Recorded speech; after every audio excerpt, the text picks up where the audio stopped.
नमस्कार, debate central में आप सभी का स्वागत है। मैं हूं संजय उपाध्याय। छत्तीसगढ़ में कैबिनेट विस्तार को लेकर अभी भी सियासी बाजार में चर्चाएं जोर शोरों पर हैं। मुख्यमंत्री विष्णुदेव साय के दिल्ली दौरे के बाद एक बार फिर साय कैबिनेट की चर्चा गर्म है।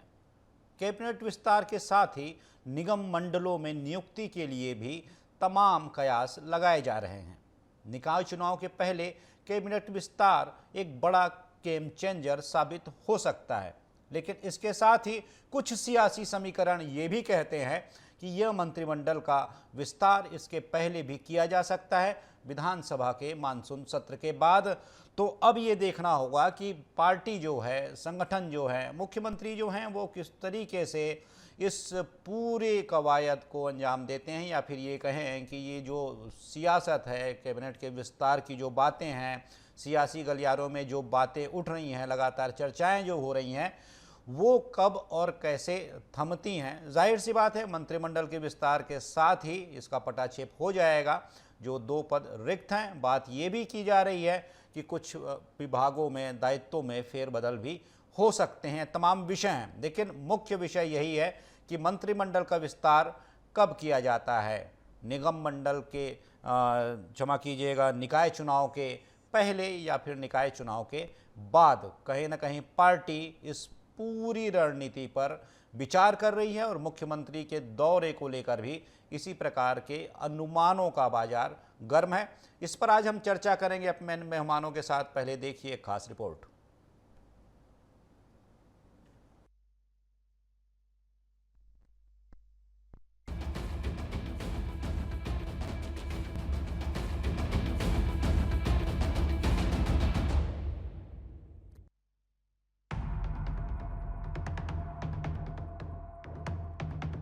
सीएम साय के दिल्ली दौरे के बाद एक बार फिर कैबिनेट में नए चेहरे को शामिल किए जाने की सुगबुगाहट तेज हो गई है।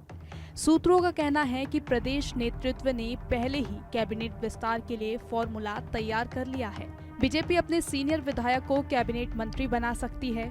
वहीं ऐसी स्थिति भी बनती दिख रही है जहां निकाय चुनाव के बाद कैबिनेट के खाली पदों को भरा जाएगा, जिससे पार्टी को उपजे असंतोष का सामना न करना पड़े।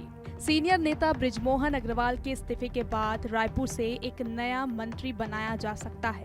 ऐसे में रमन कैबिनेट में रहे राजेश मुनत और अजय चंद्राकर दोनों में से किसी एक का चयन हो सकता है। वहीं रायपुर उत्तर से विधायक पुरंदर मिश्रा भी शामिल हैं। बिलासपुर से अमर अग्रवाल तो महिला कोटे से पंड्रिया विधायक भावना बोहरा और कोंडागांव विधायक लता उसेंडी का नाम भी कैबिनेट की रेस में शामिल है। केशकाल विधायक नीलकंठ टेकाम, दुर्ग विधायक गजेंद्र यादव के नाम चल रहे हैं। कैबिनेट विस्तार के साथ ही निगम मंडलों में नियुक्ति की अटकलें भी तेज हैं। सत्ता संभालते ही साय सरकार ने पूर्ववर्ती सरकार के निगम मंडलों में नियुक्तियों को भंग कर दिया था। इसके बाद से ही नियुक्तियों का इंतजार खत्म नहीं हुआ है। ऐसे में इस पर भी सभी की निगाहें टिकी हुई है। सूत्रों की माने तो विधानसभा और लोकसभा चुनाव में उत्कृष्ट कार्य करने वाले पदाधिकारियों और कार्यकर्ताओं को पहली प्राथमिकता दी जाएगी। मुख्यमंत्री विष्णुदेव साय के दिल्ली दौरे से एक बार फिर आस जगी है। सीएम ने दिल्ली में केंद्रीय नेताओं से मुलाकात की है। भाजपा की माने तो संगठन स्तर पर तैयारी पूरी है। सीएम के वापस लौटते ही कुछ निर्णय हो सकता है। उधर 3 बार कैबिनेट विस्तार टलने से कांग्रेस तंज करने से पीछे नहीं रही। कांग्रेस ने सरकार के कार्यप्रणाली पर सवाल खड़े किए हैं। 2 मंत्रिमंडल के स्थान रिक्त हैं, उसको जल्दी भरने के लिए भारतीय जनता पार्टी के संगठन भी अपने स्तर पर लगे हुए हैं और माननीय मुख्यमंत्री जी भी दिल्ली का आज उनका प्रवास है ही है। अब दिल्ली से लौटते हैं तो देखो क्या बात होती है और क्या बात हुई है, ये सब मालूम चलेगा, मगर जल्द ही भर जाएंगे क्योंकि कल विधायक दल की भी बैठक है और कैबिनेट की भी बैठक है और क्योंकि 22 तारीख से विधानसभा का सत्र भी चालू हो रहा है, तो जो बचे हुए रिक्त जो पद हैं मंत्रिमंडल के, वो जल्द से जल्द पूर्ण कर लिए जाएंगे। देखिए, राज्य में जो भाजपा की सरकार है वो रिमोट से चलने वाली सरकार है। इसमें स्वतः निर्णय लेने की ना तो इनके पास शक्तियाँ हैं, ना इनको अधिकार दिया गया है। लगातार दिल्ली जा रहे हैं और दिल्ली जाने के बाद भी इनके हाथ में शून्य आ रही, क्योंकि भारतीय जनता पार्टी में मंत्रिमंडल को गठन को लेकर बहुत गुटबाजी है।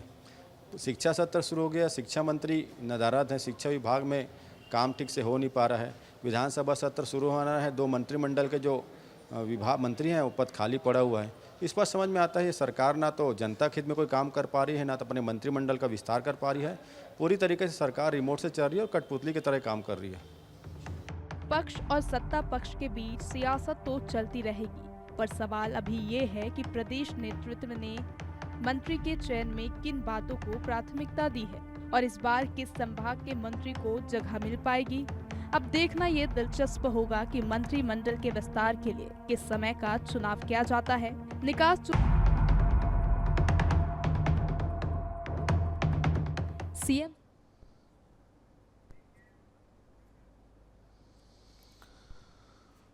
तो जैसा कि हम लगातार चर्चा कर रहे हैं, ये चर्चाएं काफ़ी दिनों से हो रही हैं, ये कयास काफ़ी दिनों से लगाए जा रहे हैं, पूर्वानुमान गढ़े जा रहे हैं, कई बातें सामने आ रही हैं कि मंत्रिमंडल का विस्तार जब होगा तब कैसा होगा, चेहरे कौन से होंगे, कौन सा फार्मूला होगा, समीकरण कौन सा होगा, किस दिशा में क्या सोच कर सरकार ये फैसला करेगी।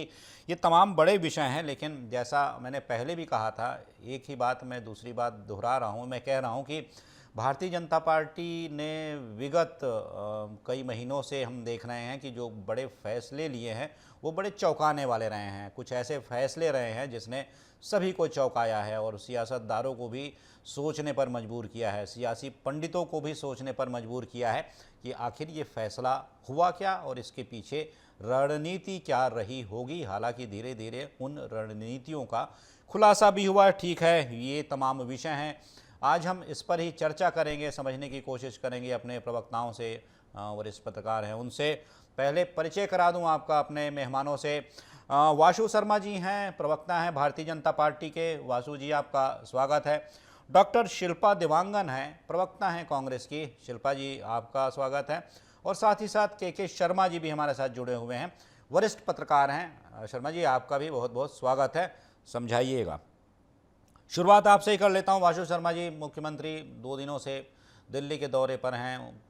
ठीक है, एक मीटिंग होती है, नेताओं से मिलना होता है, मंत्रियों से मिलना होता है, संगठन के पदाधिकारियों से मिलना होता है, ये एक सामान्य औपचारिकता का विषय है। लेकिन ये भी कहा जा रहा है, जिस तरीके से आज जनदर्शन का कार्यक्रम होता है मुख्यमंत्री का, लेकिन आज वो दिल्ली में है, तो इसे महत्वपूर्ण माना जा रहा है कि महत्वपूर्ण विषय है, महत्वपूर्ण कोई बड़ी चर्चा है जिस पर कि वो कहीं ना कहीं मंथन कर रहे हैं और पार्टी के बड़े नेताओं से, मंत्रियों से सलाह मशवरे का एक दौर चल रहा है, चर्चाओं का दौर चल रहा है।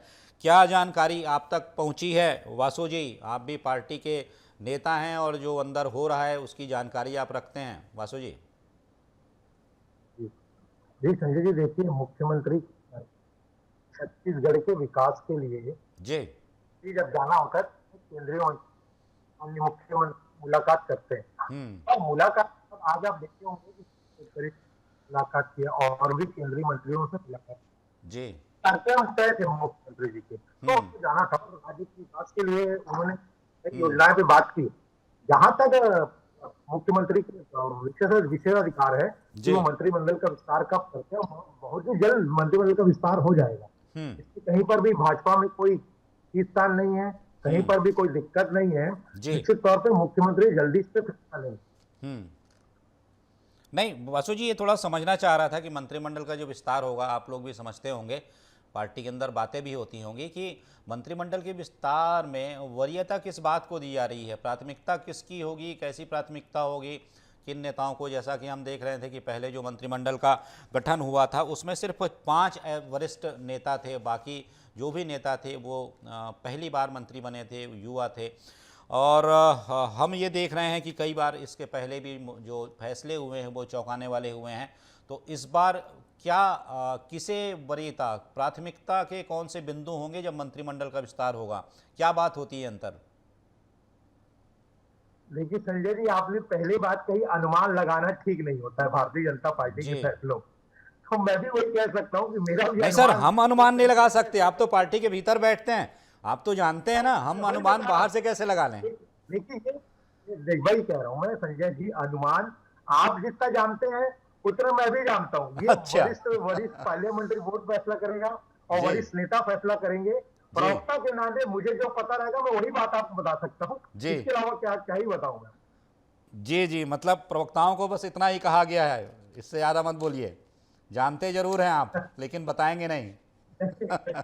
नहीं संजय जी, ऐसी कोई बात नहीं है। जी जितना आप मुझसे ज्यादा जानते हैं, आप जी मीडिया में हैं, जी आप ज्यादा जानते हैं। जी। शिल्पा जी, डॉक्टर शिल्पा जी, जैसा कि मैं देख रहा था कि कांग्रेस के प्रवक्ता का, कांग्रेस का बयान देख रहा था, उसमें ये बातें हो रही थी कि खींचतान चल रही है, ये सब बातें हो रही हैं कि ये क्यों नहीं हो पा रहा है विस्तार, तमाम विषय थे। पिछले दिनों पूर्व मुख्यमंत्री ने भी कहा था कि भाई सत्र अब शुरू होने वाला है विधानसभा का, तो नियुक्तियां तो कर दीजिए, संसदीय कार्य मंत्री तो बना दीजिए। हालांकि इसका पटाक्षेप हो गया, संसदीय कार्य मंत्री बन गए हैं अब केदार कश्यप जी, उन्हें ये दायित्व प्रभार दे दिया गया है। तो करेगी पार्टी, मुख्यमंत्री का विशेषाधिकार है, जल्दबाजी क्या है शिल्पा जी? देखिए, आज के परिदृश्य में जो भारतीय जनता पार्टी में समीकरण दिखाई दे रहे हैं, उससे स्पष्ट दो बातें स्पष्ट होती है। एक तो खींचतान चरण सीमा पर है, खींचतान चरण सीमा पर है, और एक अनार 100 बीमार की कंडीशन दिखाई दे रही है। आप ही के स्क्रीन में इतने नाम दिखाई दे रहे हैं, जबकि रिक्त पद हैं 2। तो ये हर एक परिदृश्य में देखें तो एक अनार 100 बीमार की स्थिति है। दूसरी बात है कि कार्यकर्ताओं से प्रसंग नहीं लिया जाता है भारतीय जनता पार्टी में। इसीलिए हम बार बार कहते हैं कि अधिनायकवाद की सरकार है, हम दो हमारे दो की नीति है, रिमोट कंट्रोल, कठपुतली वाली जो बातें हम करते हैं वो आज के समीकरण में दिखाई देती है, इसमें कोई दो मत नहीं है।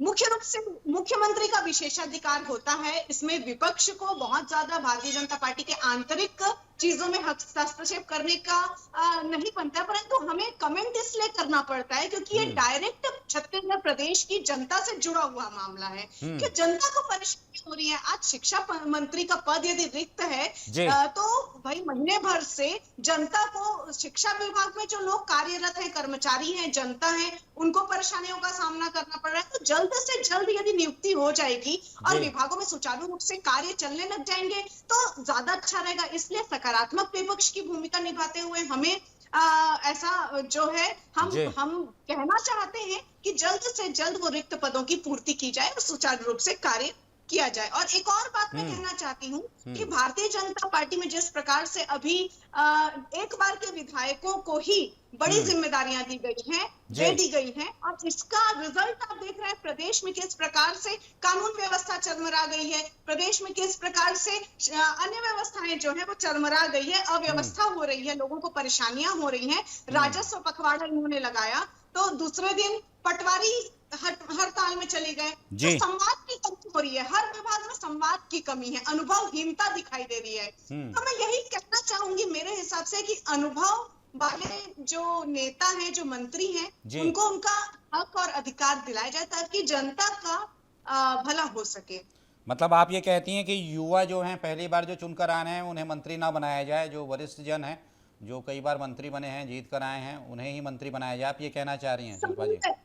समन्वय होना चाहिए, जनता को परेशानियों का सामना न करना पड़े, किसी भी विभाग में अव्यवस्था न हो, ऐसा व्यवस्था करना चाहिए मेरे हिसाब से। ठीक है, आपके हिसाब से। वासु जी से पूछूंगा कि शिल्पा जी जो कह रही हैं उनके हिसाब से जो बातें निकल कर आ रही हैं उससे आप कितने सहमत हैं वासु जी? पहले मैं के शर्मा जी के पास चला जाऊं, उनसे पहले मैं पूछ लूं। शर्मा जी, आप भी सुन रहे होंगे। हालांकि शिल्पा जी, एक बात होती है, आपने कहा कि विभाग रिक्त हैं, तो आप ये देखिएगा कि कोई भी विभाग रिक्त नहीं होता है, क्योंकि जब वहाँ पर मंत्री का किसी का कोई विभाग नहीं होता है, मंत्री उस विभाग में नहीं होता है, तो वो स्वयं मुख्यमंत्री के पास चला जाता है और मुख्यमंत्री ही उस विभाग के मंत्री होते हैं। तो कोई भी विभाग रिक्त नहीं होता। हाँ, ये आपकी बात सही है कि बहुत से विभाग, जब ऐसे बड़े विभाग जो मंत्रियों को दिए जाते हैं, तो निस्संदेह इसलिए क्योंकि वो बड़े होते हैं, बड़ा दायित्व होता है, बड़ा समय देना पड़ता है, तो एक प्रकार का भार तो जरूर बढ़ता है मुख्यमंत्री के ऊपर जब ऐसे विभाग में मंत्रियों की नियुक्ति ना हो। हालांकि फिर से दोहराता हूँ, वो रिक्त नहीं होता है। के शर्मा जी, आप सुन रहे होंगे, लेकिन ऐसी बहुत सी बातें हैं जो मैं आपसे समझना चाहूँगा। एक तो ये जो शिल्पा जी कह रही थी, थोड़ा बताइएगा कि ये कह रही हैं कि जो पहली बार, खैर छोड़िए, क्योंकि वासु जी से ये पूछूंगा। मैं आपसे ये समझना चाह रहा हूँ कि ये जो बार बार बातें आ रही हैं कि मंत्रिमंडल का विस्तार हो रहा है, वो लगातार टलता जा रहा है, आपको क्या लगता है कि वो कौन सा समय होगा? हम अनुमान पे ही बात कर रहे हैं सर, कि समय कौन सा होगा नगरीय निकाय चुनाव के पहले या नगरीय निकाय चुनाव के बाद ये कौन सा समय होगा, या फिर बड़ा सरप्राइजिंग होगा कि कल या परसों ही हो जाए ये मंत्रिमंडल का विस्तार? क्या कौन सा समय आप देखते हैं सियासी रूप से, जिस समय का उपयोग भारतीय जनता पार्टी करना चाहेगी, मुख्यमंत्री करना चाहेंगे? शर्मा जी। देखिए, दो बातें हैं इसमें। एक तो चौंकाने वाला जो निर्णय लेने की बात करती है भाजपा, वो दूसरा जो कांग्रेस आरोप लगाती है कि दिल्ली से सरकार चल रही है। तो दिल्ली जब जब मुख्यमंत्री जाते हैं तो ऐसी बातें आती है कि मंत्रियों का नाम भी वहां से लेके आएंगे, इस तरह से एक बन चुका है। तो वो सीएम के आने के बाद ही है। मुझे लगता है कि विधानसभा चुनाव के पहले भी यदि मंत्रियों की घोषणा कर दे तो बड़ी बात नहीं। दूसरा चीज है निगम मंडल की जो बात आ रही है, तो निगम विधानसभा सत्र शर्मा जी, विधानसभा सत्र के पहले जी बोलिए। जी विधानसभा सत्र अभी वो 22 से होने वाला है, उससे पहले भी मंत्रियों की घोषणा हो सकती है। इसमें आप देखेंगे कि जो सीनियर मंत्रियों जो पुराने 15 साल थे उनको हटा करके नए लोगों को मौका दिया गया था। अभी आप देखेंगे मात्र 3 वरिष्ठ मंत्री हैं, जो शिल्पा जी कह रही वरिष्ठों को बनाना चाहिए, तो अभी 3 है, केदार कश्यप जी, रामविचार नेताम जी और दयाल दास बघेल जी। अब 3 जो बड़े मंत्री थे पिछले 15 साल में, आप देखे होंगे कद्दावर मंत्री के रूप में रहे अजय चंद्राकर और अमर अग्रवाल और राजेश मूणत, ये तीनों को क्लस्टर प्रभारी बना दिया था लोकसभा चुनाव में। और जब क्लस्टर प्रभारी बनाए थे तो इनके परिणाम के रूप में एक अच्छा परिणाम देखने को मिला। वरिष्ठ नेताओं को जब इनकी जिम्मेदारी दी गई थी, तो इसका सुफल क्या मिलेगा ये है। और बाकी नाम आप बता रहे हैं, उसमें अनुभवी भी लता उसेंडी पहले भी रही, लेकिन बस्तर से क्या एक नाम आने हैं, बस्तर और रायपुर। क्षेत्रीय संतुलन, जातिगत समीकरण, ये महत्वपूर्ण है। इसमें 6 ओबीसी अभी से हैं, इसलिए मुझे लगता है कि ओबीसी के जगह में जनरल जो एकमात्र बन चुके हैं ब्रिजमोहन के जाने के बाद, केवल विजय शर्मा जी बचे हैं। उसके अतिरिक्त 3 एसटी के हैं और एक एससी वर्ग से हैं। तो कहने का तात्पर्य यह है कि किस ढंग से पाए, महिला तो हमेशा से ही छत्तीसगढ़ जब से बना है एक ही महिला रही है और उनको महिला बाल विकास मंत्री ही मिला हुआ है। दूसरी चीज अभी आप बात कर रहे थे, इसमें जो नाम जो आ रहा है निगम मंडल की जो बात कहूंगा, निश्चित रूप से निगम मंडल का अधिकांश निगम मंडलों की बात करें तो ये निगम चुनाव का आपको इंतजार करना पड़ेगा, क्योंकि बहुत सारे जो भाजपा के नेता हैं जो जमीन में काम करते हैं, वो जो है निगम मंडलों के बजाय डायरेक्ट महापौर, अध्यक्ष या पार्षद चुनाव लड़ना चाहते हैं। क्योंकि अभी पार्षद चुनाव के पार्षदों के माध्यम से महापौर अध्यक्ष का निर्वाचन होगा या डायरेक्ट प्रत्यक्ष प्रणाली से इनका निर्वाचन होगा, ये तय होना बाकी है। दूसरी चीज है कि विधायकों को संतुष्ट करना है आपको। 54 विधायक आपके पास है, आप उनको 2 को मंत्री बनाएंगे। उसके बाद बाकी वरिष्ठों को यदि आपको संतुष्ट करना है तो वरिष्ठ जिनको आप मंत्री नहीं बनाए हैं उनको बड़े निगम मंडल अध्यक्ष की जिम्मेदारी देकर क्या संतुष्ट करने का प्रयास करेंगे। जैसे कांग्रेस शासन काल में 71 विधायक में से 62 विधायकों को कहीं ना कहीं निगम मंडल मंत्रियों के माध्यम से, लाल बत्ती के माध्यम से कह सकते हैं कि एक संतुष्ट करने का प्रयास किया गया था। ये एक होता है कि वरिष्ठ विधायकों को किस प्रकार से सत्ता की में जिम्मेदारी दिया जाए, उनकी भागीदारी हो। मैं आपके पास आता हूं शर्मा जी, आपके पास आपसे मैं आके लौट के 2 सवाल करूंगा। मैं आता हूं, पहले वासु शर्मा जी से समझ लूं। वासु जी, जैसा कह रही हैं शिल्पा जी, मैं वही सवाल लेकर आपके पास आता हूं। जैसा वो कह रही थी कि नए मंत्रियों को बनाने से, पहली बार जो जीत कर आए उनको मंत्री बनाने से समस्या खड़ी हो रही है, बहुत सी बातें कर रही थी शिल्पा जी, आप उसका सीधा जवाब दे लीजिए। जी देखिए संजय जी, पहली बार बनाने मतलब वो अनुभव नहीं, वो लगातार संगठन में काम किए हैं, सरकार को करीब से देखे। भारतीय विजय शर्मा जी की बात कर लीजिए, अरुण साव जी की बात कर लीजिए, सरकार से भारतीय जनता पार्टी की सरकार है तो करीब से सरकार को देखा है और लगातार संगठन में काम किए हुए लोग हैं। और अनुभव की बात रही तो पिछले बार मैं शिल्पा जी से पूछना चाहता हूँ, गृह मंत्री जी ताम्रध्वज साहू जी थे, तो लॉ एंड ऑर्डर की स्थिति क्या थी? वो अनुभव होने के बाद भी 2 दंगे हो गए छत्तीसगढ़ के अंदर, और रायपुर में एडिशनल एसपी के ऑफिस के नीचे रेप की घटना भी आप कानून व्यवस्था की बातें गिना रही थी। जब मैं गिनाने लग जाऊंगा तो ट्रैक रिकॉर्ड कांग्रेस का ज्यादा खराब निकलेगा शिल्पा जी। अभी युवा गृह मंत्री बने तौर पे वो ध्यान दे रहे हैं और कमी भी आ रही है इस मामले में। और दूसरी बात इन्होंने उठाई कि इन्होंने इनके यहाँ 30 स्थान है, 1 अनार 100 बीमार। शिल्पा जी, कांग्रेस पार्टी ये ना बोले तो 2 ही ज्यादा अच्छे हैं। फैक्ट फाइंडिंग कमेटी, ये मैं नहीं कह रहा हूं, आपकी कमेटी जो आपके दिल्ली से नेता आए थे वो खुद इस बात को मान के गए हैं कि हमारी 30 स्थान के चक्कर में हमने विधानसभा और लोकसभा का चुनाव हारा है। तो आप कैसे आरोप लगा रहे हैं कि भारतीय जनता ने अपनी पार्टी संभाल लीजिए आप, और आपकी पार्टी में तो खुलेआम लेटर बम जारी हो रहे हैं जो पूर्व मुख्यमंत्री को बता रहे हैं कि केवल एक ही आदमी की चलती थी, बाकी किसी के मंत्री हो तक की सुनी जाती थी। ये कार्यकर्ता भी उनके मंच में कह रहे थे। तो भारतीय जनता पार्टी को नसीहत देने के पहले कांग्रेस पार्टी अपने अंदर देख झांक ले उसके बाद नसीहत दे। भारतीय जनता पार्टी में सब एक साथ है, सब एक परिवार की तरह चलते हैं। संगठन ने जो आदेश कर दिया, सराखों पे रख के पार्टी के लिए काम करने वाले नेता होते हैं। ठीक है शिल्पा जी, थोड़ा बताइएगा ये सवाल, क्योंकि प्रदेश से जुड़ा हुआ है और आप भी प्रदेश की एक निवासी हैं, पार्टी की भी आप बड़ी नेता हैं, तो आपसे समझ लूँ कि कैसा चाहेंगी आप, आपकी पार्टी कांग्रेस कैसा चाहेगी, क्योंकि आपकी सबकी निगाह होती हैं, कैसा चाहेंगे कि मंत्रिमंडल के विस्तार में उन किन लोगों को जगह मिले, क्योंकि ये जो विस्तार होता है सभी पार्टियों की भी नज़र इस पर होती है, और जाहिर तौर पर मैं ये कह रहा हूँ ये आंतरिक विषय है और विशेषाधिकार है मुख्यमंत्री का, लेकिन फिर भी सभी की निगाह इस ओर होती है और सभी की कुछ न कुछ अपेक्षाएं होती हैं। आपकी अपेक्षा क्या है?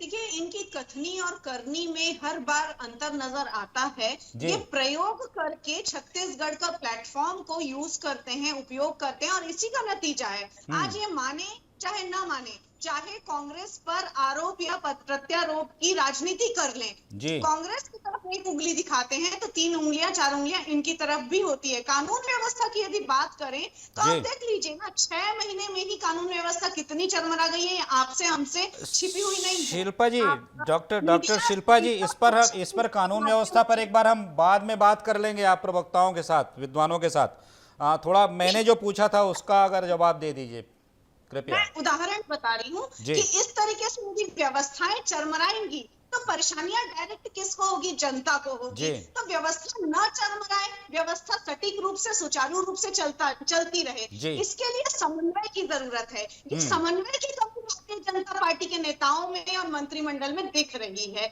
कि समन्वय हो। कि मैं ये नहीं कहती कि नए लोगों को मौका नहीं देना चाहिए, नए और अनुभव दोनों को मौका देना चाहिए, परंतु अनुभवशील लोगों को, जैसे कि बृजमोहन अग्रवाल जी है जिनका अपना खुद का जनाधार है, उन्हें ये दरकिनार करते नजर आ रहे हैं। छत्तीसगढ़ की राजनीति से तो टोटल दरकिनार कर दिए। इनको छत्तीसगढ़ का प्रतिनिधित्व करने के लिए मंत्रिमंडल में, केंद्र के मंत्रिमंडल में जगह देना चाहिए। शिल्पा जी, आप मतलब ये कह रही हैं क्या कि वरिष्ठ, मतलब अभी जो वरिष्ठ जो मंत्री रहे हैं, अमर अग्रवाल जी हैं, राजेश मूणत जी हैं, अजय चंद्राकर जी हैं, और जो वरिष्ठ और भी नेता हैं, लता उसेंडी, इनको मंत्री, उनमें से किसी को बनाया जाए 2 मंत्री, ये कह रही हैं आप? देखिए, अनुभव की पूछ परख होनी चाहिए, जो कि भारतीय जनता पार्टी में बिल्कुल नहीं है। उदाहरण साफ है, बृजमोहन अग्रवाल जी को किस तरीके से दरकिनार किया गया है। केंद्र से दरकिनार किया, छत्तीसगढ़ की राजनीति से दरकिनार किया गया, वो इसलिए कि मंत्री, कैबिनेट मंत्री का पद नहीं दिया गया, और यहाँ छत्तीसगढ़ की राजनीति से छत्तीसगढ़ की बात कर रहा हूँ शिल्पा जी, आप केंद्र जा रही हैं। मैं ये कह रहा हूँ, सीधा सा एक सवाल है कि क्या छत्तीसगढ़ के मंत्रिमंडल, मुख्यमंत्री जब विस्तार करेंगे, क्या अपेक्षा है? जैसा कि आपने एक इशारा किया, स्पष्ट संकेत दिया कि वरिष्ठों को महत्व देना चाहिए, ज़्यादा महत्व देना चाहिए, तो आपसे पूछ रहा हूं कि 4 वरिष्ठ जन मैं आपको बता रहा हूं जो सीधे सीधे हैं, 15 वर्षों तक कैबिनेट में रहे हैं, राजेश मूणत हैं, अमर अग्रवाल हैं, अजय चंद्राकर हैं, लता उसेंडी भी रही हैं, वो भी वरिष्ठ हैं, तो इनमें से किसी को दिया जाए स्थान, आप ये कह रही हैं? आंतरिक मामला है, ये इनका आंतरिक मामला है। मेरा सीधा ये कहना है कि जनता को परेशानियों का सामना न करना पड़े इनके प्रयोगों के कारण, क्योंकि ये चौंकाने वाले ऐसे प्रयोग करते हैं जिससे जनता को किन्हें मंत्री बनाया जाए कि जनता को परेशानियों का सामना नहीं करना पड़ेगा, करना पड़े। बस मेरा यही उद्देश्य है कहने का कि ऐसे मंत्री और ऐसे समन्वय के साथ बनाया जाए, ऐसे गुणों के साथ, गुणवत्ता अनुभव के साथ बनाया जाए, या युवाओं को भी बनाया जाए, वो समन्वय के साथ बनाया जाए, ताकि वो अपना विभाग, अपना जो डिपार्टमेंट है वो बहुत ठीक है शिल्पा जी। शर्मा जी, आप जैसा सुन रहे होंगे, एक बात जैसा मैं समझना चाह रहा था, एक तो आप जो कह रहे थे कि वो जो नेता हैं, वरिष्ठ नेता हैं, ये जो मंत्रिमंडल का विस्तार होगा तो बातें 2 सामने आ रही हैं कि इसमें वरिष्ठ और नए नेता दोनों का सम्मिश्रण हो सकता है। चर्चा तो ये भी हो रही है, कयास ये भी लगा रहे हैं, कुछ सूत्र भी बता रहे हैं, चर्चाएं भी हैं कि कुछ मंत्रियों के विभाग भी बदले जा सकते हैं। तीसरी बात ये जो महत्वपूर्ण है, आप बताइएगा बारी बारी से, कि अगर वरिष्ठ नेता यहाँ पर नहीं आते हैं इस एडजस्टमेंट में, तो क्या ऐसे बड़े नेताओं को निगम मंडल या आयोग से साधा जा सकता है? क्या ऐसे बड़े नेता जो हैं, क्या वो इन निगमों मंडलों में खुद को फिट पाएंगे, या फिर पार्टी उन्हें कोई और बड़ी जिम्मेदारी देगी? कुल मिलाकर ये जो दो बड़े विषय हैं। जी निश्चित रूप से संजय जी, जो महत्वपूर्ण बात है कि जो बार बार आ रही है कि इसमें वरिष्ठों को लेकर मैंने कहा कि संगठन में जो बेहतर काम कर रहे हैं उनको प्रतिसाद मिलेगा, ये बात सीएम और अन्य नेता भाजपा के कहते रहे। इसीलिए मैं जो 3 नाम आप देखेंगे, तीनों को लोकसभा चुनाव में जिम्मेदारी दी गई थी, तीनों वरिष्ठ मंत्री रहे हैं और क्लस्टर प्रभारी के रूप में छत्तीसगढ़ को 3 भागों में बांट के इन तीनों को जिम्मेदारी दी गई थी। एक ये है। और नए लोगों को जहां तक बात आती है तो नए लोगों को अभी संख्या बहुत ज्यादा है। जैसे मैंने कहा कि 11 में से 3 ही मतलब ऐसे हैं जो पूर्व का अनुभव रखते हैं। अब जो सीनियरों को देने की बात है, वरिष्ठ नेताओं को कैसे निगम मंडल में आप समायोजित कर सकते हैं, ये महत्वपूर्ण बात है। इसको जूनियर जिनको आप मंत्री बना चुके हैं उसके अधीनस्थ निगम मंडल में क्या ये जिम्मेदारी लेने को तैयार होंगे, ये एक बड़ा यक्ष प्रश्न है। और तीसरी चीज ये है कि मंत्रिमंडल में किसी को लेने और देने को लेकर को मंत्री जो लोक प्रशासन राजनीति शास्त्र पढ़े हैं उसमें शुरुआत लाइन यही होता है कि मंत्री परिषद जो है, मंत्रिमंडल के सदस्य जो हैं वो एक नाव में सवार होते हैं और उसी हिसाब से एक मंत्री नहीं भी आता है तो विधानसभा में आप देखे होंगे कि दूसरा मंत्री उस अनुपस्थित मंत्री के विभागों के सवालों का जवाब देते हैं। ये एकता की बात रहती है। इसी तरह से जैसे आपने कहा दूसरी बात कि जो मंत्री जिस विभाग का कोई विभाग खाली नहीं रहता, नहीं तो जो बचे विभाग रहते हैं पूरी तरह से मुख्यमंत्री के अधीन रहता है। लेकिन अभी जो बात आ रही है, जैसे अनुभव के आधार पर संसदीय कार्य मंत्री आप केदार कश्यप को तो बना ही दिए हैं, लेकिन अन्य विभागों में जैसे मंत्री रहते हैं तो एक समन्वय निचले स्तर पर जो उसका जो निरीक्षण की जो बात है, जो समायोजन की जो बात तमाम प्रकार के है वो आसान हो जाता है कहा जाए। और लेकिन ये है वरिष्ठ मंत्रियों को लेने से जो शिल्पा जी कह रही हैं कि वो तो वरिष्ठ ले चाहे जूनियर ले, उसका कहना है कि प्रदेश की कानून व्यवस्था के साथ साथ तमाम प्रकार के विकास कार्य बेहतर हो। जिस तरह से डबल इंजन की सरकार को लेकर मुख्यमंत्री और तमाम मंत्री दिल्ली जा रहे हैं, चाहे रेल 4 परियोजना की बात करें, चाहे सड़कों के लिए 1383 करोड़ रुपए की योजनाओं की बात करें, तो डबल इंजन की सरकार से छत्तीसगढ़ को बहुत सारी अपेक्षाएं भी है। ठीक है, तो आप सभी का बहुत बहुत धन्यवाद इस चर्चा में शामिल होने के लिए। विराम देते हैं आज की इस चर्चा को। वासु जी बहुत बहुत धन्यवाद, डॉक्टर शिल्पा देवांगन जी बहुत बहुत धन्यवाद आपका मैडम, और के शर्मा जी बहुत बहुत धन्यवाद आपका भी सर इस चर्चा में शामिल होने के लिए। तो जैसा ये तमाम चर्चाएं हुई, देखिए हम जैसा कह रहे हैं कि जो सूत्रों से हमें खबर मिलती है, जो हमें तमाम जानकारियां मिलती हैं, पार्टी के नेताओं से जब हम बात करते हैं तो कुछ जो जानकारियां मिलती हैं इस आधार पर ही हम ये कुछ बातें करते हैं कि सियासत के गलियारों में, सियासी गलियारों में किन नामों की कैसी चर्चा है, पार्टी की कैसी रणनीति की बात की जा रही है। हालांकि दोहराता हूँ, यह मुख्यमंत्री का विशेषाधिकार होता है, पार्टी की अपनी रणनीति होती है, रीति नीति होती है और एक प्रकार का वह समीकरण होता है जो यह तय करता है कि आने वाले दिनों में दशा और दिशा कैसी होगी, किस ओर होगी और उस लिहाज से कैसी रणनीति बनानी है, जिस ओर पार्टी को चलना है। तो ये तमाम विषय थे जिस पर आज हमने अपने मेहमानों के साथ चर्चा की। फिर कभी किसी महत्वपूर्ण मुद्दे पर मिलेंगे, बात करेंगे, तब तक दीजिए इजाज़त। नमस्कार।